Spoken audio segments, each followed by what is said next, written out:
दोस्तों नमस्कार, मैं सौरभ गोस्वामी। हम लोग इस समय बिरदा में जो गांव है वहां से निकल रहे हैं और बिरदा के विकास के जो 9 साल हैं उस 9 साल की आपको एक कहानी दिखाना चाहते हैं, सुनाना चाहते हैं। बिरदा के बड़े बड़े नेता, जो बड़े बड़े नाम चीन नेता अपने आप को माने बैठे हैं, ये नेता यहाँ की जन समस्याओं को लेके कभी आवाज़ उठाना नहीं चाहते। स्थानीय लोग बेचारे परेशान हैं, जनता जनार्दन परेशान है तो बीजेपी के देवतुल कार्यकर्ता खामोश हैं। एक कार्यकर्ता आखिरकार कर क्या रहे हैं जिन्हें जन समस्याएं तो दिखाई देती नहीं हैं, तो इसके अलावा और क्या काम करते हैं, इसकी कुछ दिनों बाद पूरी विस्तृत जानकारी हम जरूर लेके आएंगे। बिरदा के बीजेपी के नेता और विपक्ष के नेता क्या कर रहे हैं। आजकल विपक्ष इस प्रकार से खामोश है, इससे तो ऐसे ही लगता है कि दाल में कुछ काला है और ऐसा लगता है कि सब गोलमाल है। बिरदा की सड़कों की स्थिति आप देख लीजिएगा। ये बिरदा है जो ब्लॉक है और यहाँ बड़े बड़े नामचीन जातिवादी नेता आते जाते रहते हैं, लेकिन जन समस्याओं के नाम पर, उसके विकास के नाम पर इसकी स्थिति देख लीजिए। ठेला है और किस तरह कहाँ से लोग कैसे निकल रहे हैं। ये बिरदा है और बिरदा के विकास की एक कहानी इस तरीके से जो आ करती हुई बिरदा।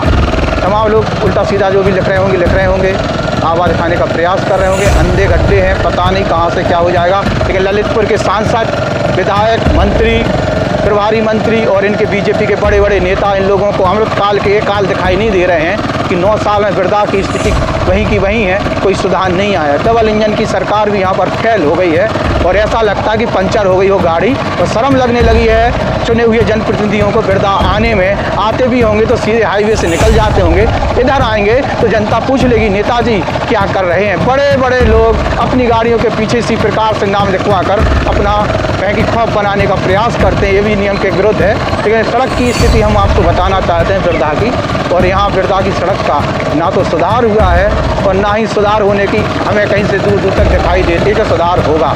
खैर, पत्रकार लोग भी, शहर के पत्रकार कभी बाहर निकलना नहीं चाहते हैं। लोकल के लोग बेचारे आवाज़ उठाकर वहीं सोशल मीडिया पर चकते ही रहते हैं, ज़्यादा कुछ प्रभाव बना नहीं पा रहे हैं। खैर, हम लोगों का काम है आवाज़ उठाना, आवाज़ उठा रहे हैं। बिरदा की स्थिति आपको दिखाने का प्रयास कर रहे हैं। मंत्री मनोहर लाल पंत का यह स्थान है या कहीं विधानसभा क्षेत्र है, और भी बड़े बड़े लोग, बड़े बड़े अधिकारी, बड़े बड़े नेता यहाँ आते हैं। चौपालें भी लगाते होंगे, बगल में ही अस्पताल भी है, तो कहें कि डेवलप क्षेत्र है बिरदा।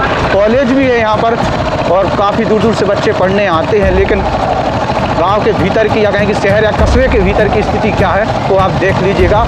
ना तो यहाँ स्वच्छ भारत मिशन काम कर रहा है और ना ही यहाँ बीजेपी के नेता झाड़ू लगा पा रहे हैं। तो स्थिति है बिरदा की। थोड़े आगे हम आपको कुछ और दृश्य दिखाने का प्रयास करेंगे।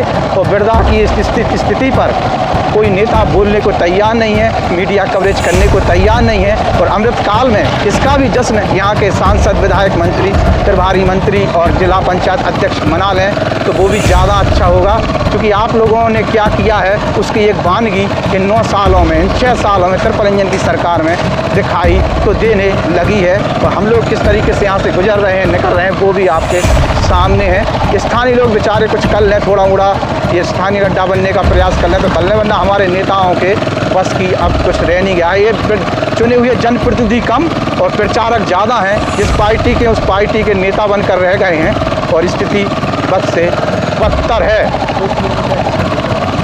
और लगभग 2 किलोमीटर की ये सड़क है जो गांव के भीतर भी गांव के सौंदर्यीकरण को बढ़ावा देती है। लेकिन तमाम नेताओं के पावर, तमाम जनप्रतिनिधि जो दावे करते हैं उनके दावे बौने सिद्ध होते हैं बिरदा के इस 2 किलोमीटर के सफ़र में। और सफ़र किस प्रकार का है वो आपको दिखा दिया। नमस्कार।